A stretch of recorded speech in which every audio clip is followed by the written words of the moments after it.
Ողջույն։ Երբ խոսում ենք, ասենք, հին աշխարհի արքաների մասին, երևի միանգամից պատկերացնում ենք ճակատամարտեր, նվաճումներ, մեծ բանակներ։ Հռոմեական լեգիոններ, պարսկական այրուձի։ Այո, հենց դա։ Բայց այսօր մեր ուշադրության կենտրոնում մի թագավոր է, որի ժառանգությունը կռվել է ոչ թե թրով, այլ կարելի է ասել գրչով ու դիվանագիտությամբ։ Եվ դա շատ ավելի բարդ զենք է։ Միանշանակ։ Այսօր խորանալու ենք Արշակունյաց արքա Վռամշապուհի կյանքի մեջ։ Եկեք միասին հասկանանք, թե ինչպես մի միապետ, որը գահ բարձրացավ օտարտերության, այսինքն Պարսկաստանի կամքով, դարձավ հայոց պատմության ամենամեծ մշակութային ձեռքբերումներից մեկի հովանավորը։ Ու սա իսկապես մի պատմություն է, որը սկսվում է ոչ թե հաղթանակով, այլ քաղաքական ճգնաժամով։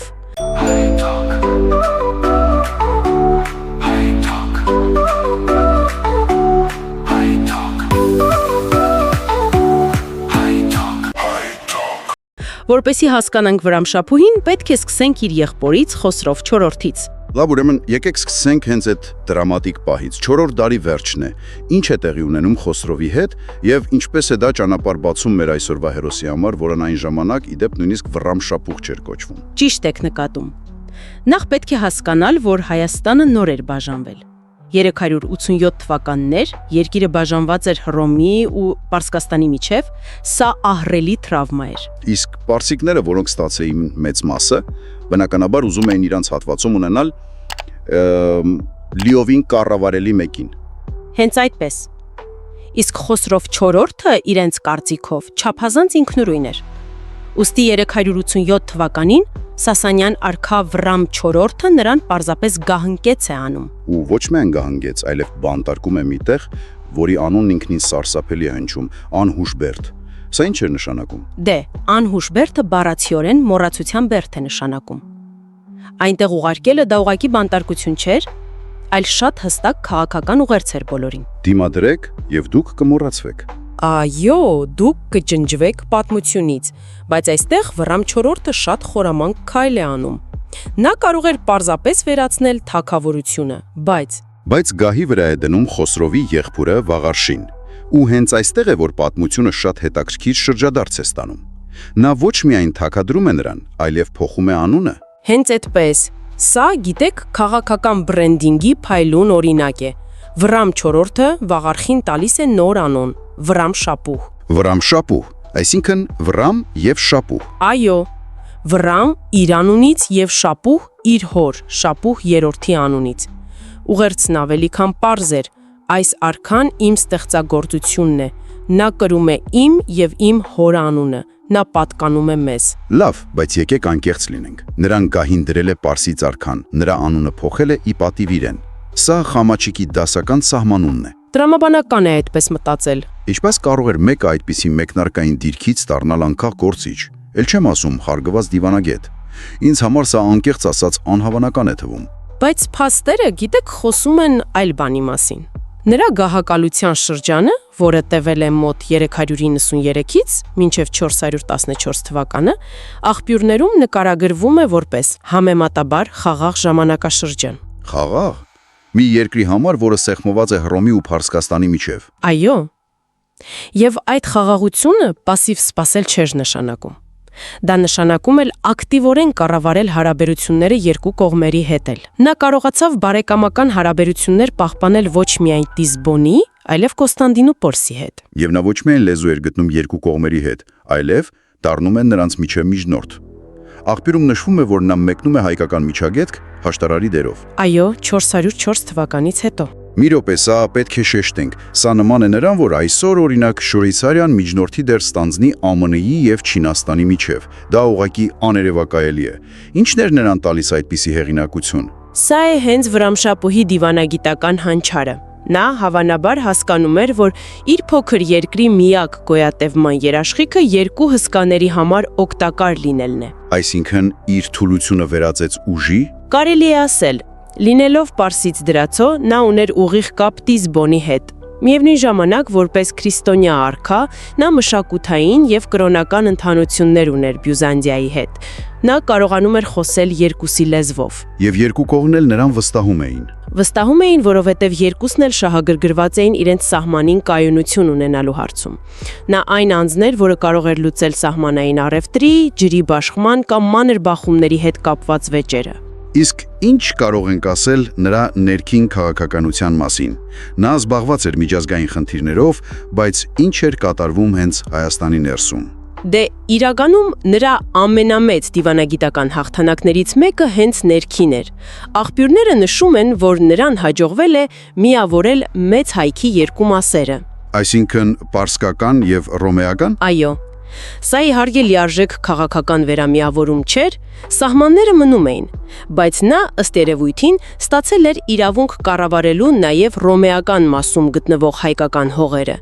Դարձել էր, այսպես ասած, համահայկական առաջնորդ։ Սա արդեն խոսում է ոչ թե պարզապես գոյատևողի, այլ կառուցողի մասին։ Միանշանակ։ Այսինքն նա կարողանում էր խաղաղություն պահպանել երկու գիշատիչների միջև։ Դա արդեն իսկ անհավանական ձեռքբերում է, բայց աղբյուրները ցույց են տալիս, որ նրա կառավարման շրջանում տեղի ունեցավ մի բան, որի ազդեցությունը դե շատ ավելի երկար տևեց, քան ցանկացած խաղաղության պայմանագիր։ Բացարձակապրև։ Ու գիտեք, որն է այստեղ ամենազարմանալին։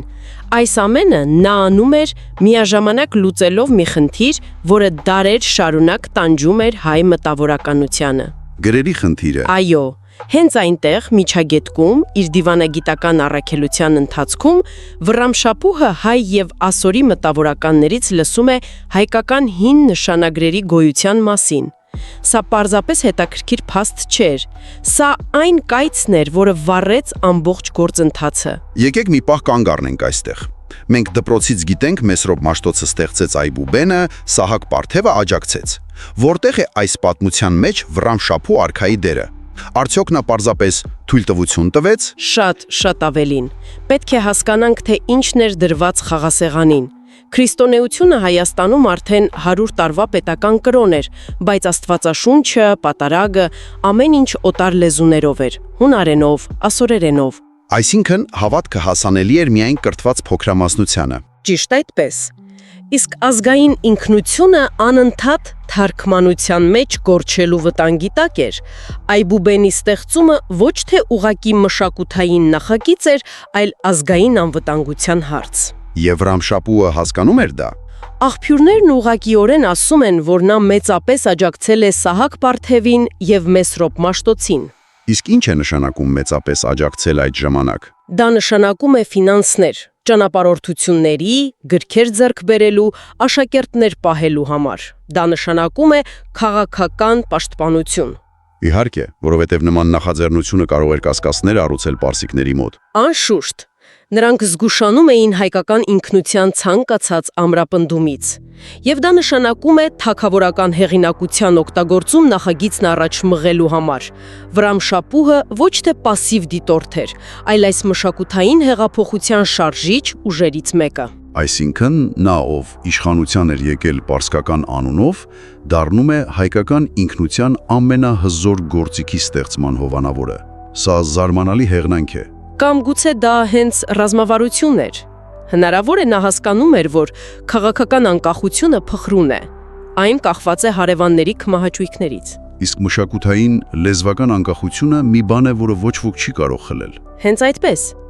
Նա ներդրում կատարեց մի բանի մեջ, որն ավելի երկար կյանք ունեցավ, քան իր թագավորությունը եւ նույնիսկ իր հարստությունը։ Սա ռազմավարական քայլ էր, ապահովելու ազգի գոյատևումը ոչ թե զենքով, այլ գրով ու գիտելիքով։ Եվ այս ամենի ֆոնին մենք շատ քիչ բան գիտենք նրա անձնական կյանքի մասին։ Աղբյուրները նշում են, որ նրա կյանքն ավարտվեց 414 թվականին վաղաշաբաթում, բայց զարմանալի է, որ նույնիսկ նրա կնոջ անունը մեզ հայտնի չէ։ Դա իսկապես այդպես է, ինչը բավականին անսովոր է արքայական տոհմերի համար։ Բայց մենք գիտենք նրա որդու մասին, որի ճակատագիրը ցավոք նշանավորեց մի ամբողջ տարաշրջանի ավարտ։ Խոսքը Արտաշես IV-ի մասին է։ Այո, նրա որդին Արտաշես IV-ը դարձավ մեծ հայքի Արշակունյաց թագավորության վերջին արքան։ Վերջինը, այսինքն Վռամշապուհի որդու հետ ավարտվեց Արշակունիների դինաստիան, որը հարյուրավոր տարիներ կառավարել էր։ Այո, Արտաշես IV-ը գահակալել է շատ կարճ 422-ից 428 թվականները։ Դրանից հետո հայ նախարարների միջև եղած ներքին պառակտումների եւ իհարկե Պարսից արքունիքի ճնշման արդյունքում հայկական թագավորությունը պաշտոնապես վերածվեց։ Եվ սկսվեց մարզպանության շրջանը։ Ճիշտ այդպես։ Սա նշանակում էր, որ հայկական թագավորությունը դադարեց գոյություն ունենալուց։ Երկիրը սկսեց կառավարվել Պարսից արքայի կողմից նշանակված կուսակալի մարզպանի միջոցով։ Փաստորեն Վրամշապուհի խաղաղ եւ մշակութային վերելքով լի թագավորությունը վերջին պայծառ փայլատակումներ իր դինաստիայի մայրամուտից առաջ։ Սա անհավանական պատմական պարադոքս է։ Հայրը ստեղծում է մշակութային գոյատևման գործիք, իսկ որդու օրոք քաղաքական գոյությունը դադարում է։ Այսինքն նրա գահակալությունը մի տեսակ կամուրջ էր։ Կարևորագույն կամուրջ։ Մի կողմից քաղաքական անկախության թուլացում եւ կորուստ, մյուս կողմից մշակութային ինքնության պողպատե ամրացում, որը թույլ տվեց հայ ժողովրդին փախպանել իր դեմքը գալիք դարերի փոթորիկների ընթացքում։ Առանց նրա հովանավորության գուցե գրերի գյուտը տեղի չունենար կամ հետաձգվեր այնքան Արդեն ուշ լիներ։ միանգամայն։ Լավ, եկեք փորձենք ամփոփել։ Եթե պետք է մի քանի նախադասությամբ նկարագրենք Վրամշապհու արքայի ժառանգությունը, ինչ կասենք։ Ես կասեի, որ նա ռեալ քաղաքականության վարպետ էր։ Նա ժառանգեց գրեթե անհույս իրավիճակ, լինելով օտարի կողմից նշանակված արքա, եւ կարողացավ այն վերածել կայունության եւ մշակութային վերածննդի ժամանակաշրջանի։ Նա ապացուցեց, որ առաջնորդի ուժը միայն բանակի մեծության մեջ չէ։ Ոչ միայն, նրա ուժը տեսլականի մեջ էր, եւ նրա տեսլականը ոչ թե սահմանների ընդլայնումն էր, այլ իր ժողովրդի մտքի եւ հոգու սահմանների ամրացումը։ Իսկ ես կավելացնեի, որ նրա պատմությունը մեզ սովորեցնում է մի կարևոր դաս։ Երբեմն ամենահեղափոխական քայլը ոչ թե զենք վերցնելն է, այլ գիրք ստեղծելը։ Նա դիվանագետ էր, որը խաղաղություն բերեց, եւ ռազմավար, որը հասկացավ, որ ապագայի համար իր ազգին պետք է զինել գիտելիքով։ Համաձայն եմ։ Նրա կատարած ներդրումը շատ ավելի երկար կյանք ունեցավ, քան ցանկացած ռազմական հաղթանակ կարող էր ունենալ։ Այսօր մենք հիշում ենք նրան ոչ թե այն պատճառով, թե ում է նա հաղթել, այլ այն պատճառով, թե ինչ է նա օգնել ստեղծել։ Եվ սա ձեզ համար մտածելու առիթ է տալիս։ Պատմության մեջ հաճախ հզոր տերությունների ճնշումների տակ գտնվող ազգերը կենտրոնանում են ռազմական դիմադրության վրա։ Ինչպես կփոխվեր աշխարհի պատմությունը, եթե նրանք Վրամշապուհի օրինակով ավելի հաճախ իրենց սահմանափակ ռեսուրսները ներդնեին ոչ թե ռազմական, այլ մշակութային եւ կրթական անկախության մեջ, ստեղծելով մի բան, որն անհնար է նվաճել։